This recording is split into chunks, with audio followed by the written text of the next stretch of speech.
we can deal with it right now. Otherwise, I would give the word immediately to our next presenter, Dr. Horst Borchert. Dr. Horst Borchert, in his presentation, using satellite measures to study the influence of sun activity on terrestrial weather. You have the floor.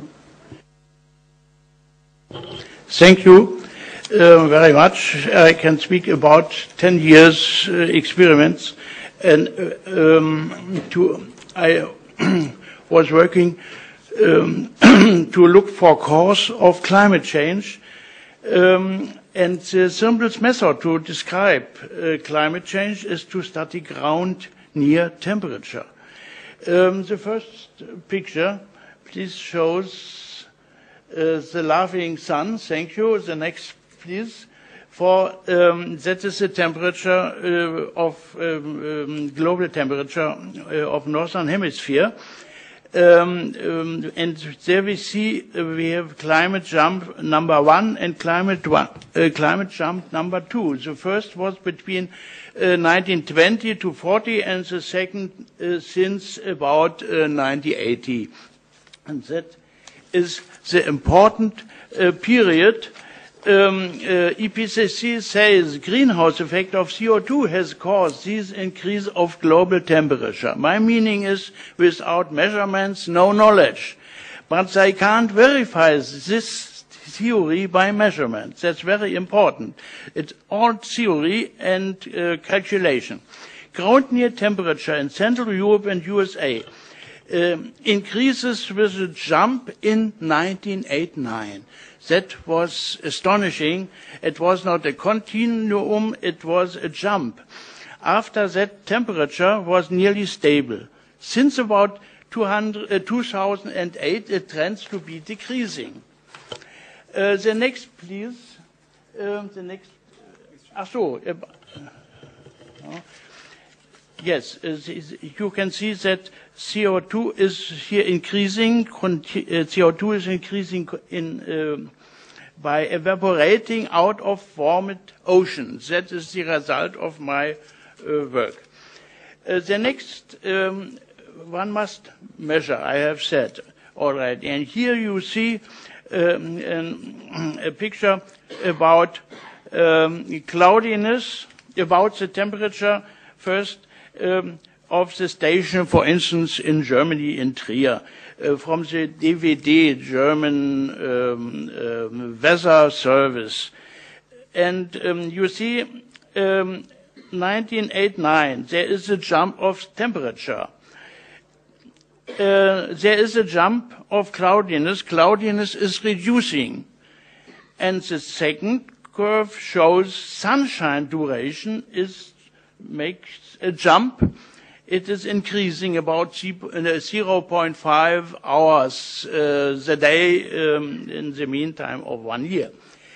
That we have to look for what happens. Why is the cloudiness increasing? Decreasing? Why is increasing sunshine causes increasing temperature? That is normal. Who is it? It seems to be extraterrestrial causes. It comes from outside of the Earth. Cosmic rays are measured by neutron monitors. Cosmic rays are modulated by magnetic fields of solar protons that we call the Vorbosch-reduction. That means if it may be that these cosmic rays produce clouds. And that is the Svensmark effect. We have studied what the satellites course of the NASA have measured, and we found in the 22 sunspot period the Vorbosch reduction reached about 27 27%, and that was caused by extreme flux of solar protons from greatest sunspot I never have seen before. But since 2010, there is a maximum of cosmic rays. Maximum cloudiness means cold weather, and that is the actual situation.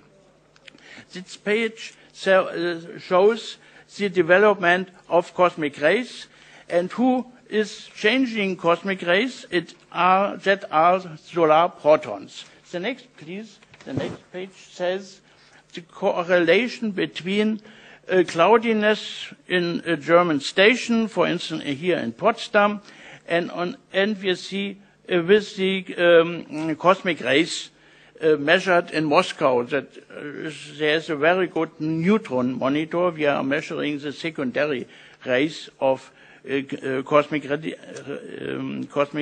rays. You see here that is increasing temperature, and we are meaning that is correlated together. The next, please.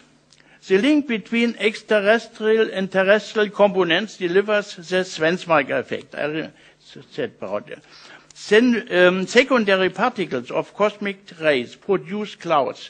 Neutrons and total cloudiness was correlating in Central Europe with a correlation factor of 0.7.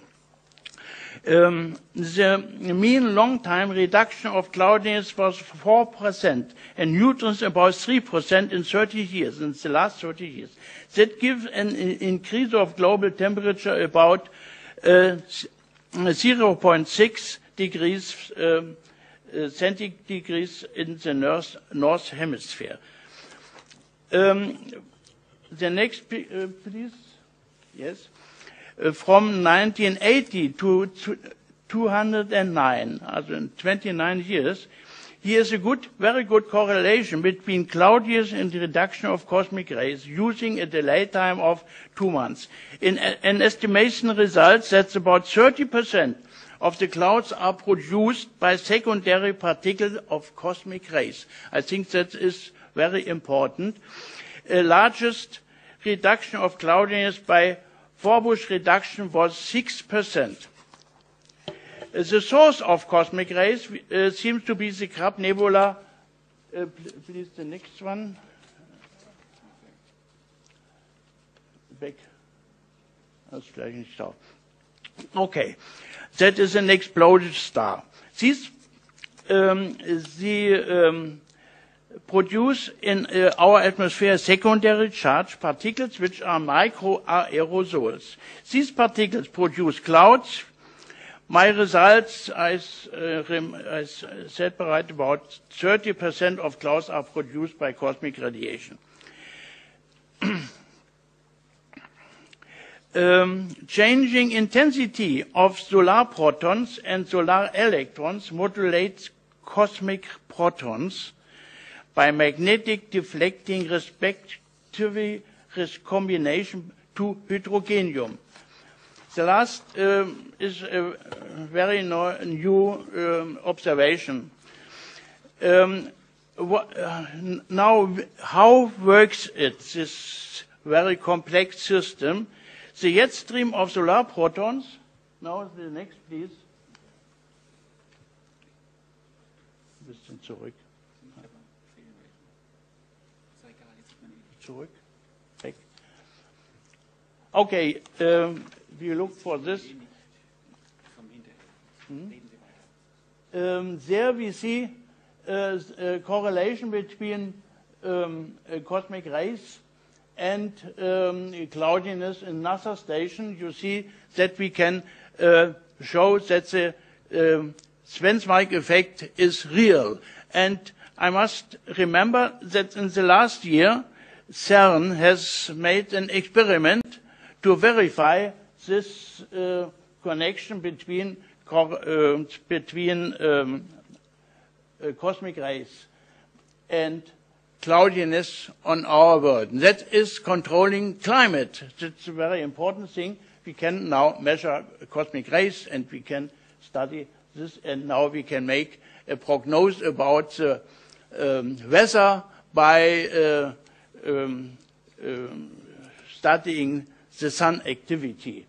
The consequence of this must be that the Northern Atlantic oscillation is in correlation with northern cosmic rays, and indeed it is. You can see there in this picture now the correlation. If it has become warm, we have high. If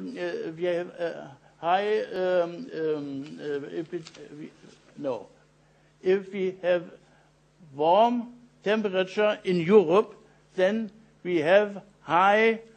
Then we have low cosmic rays, for we have not so much clouds. That is important of my work, and I think that is fundamental to say that the climate change in the last 30 years was not caused by CO2 or any other things, but it was the sun and her extreme activity since 1989. Thank you.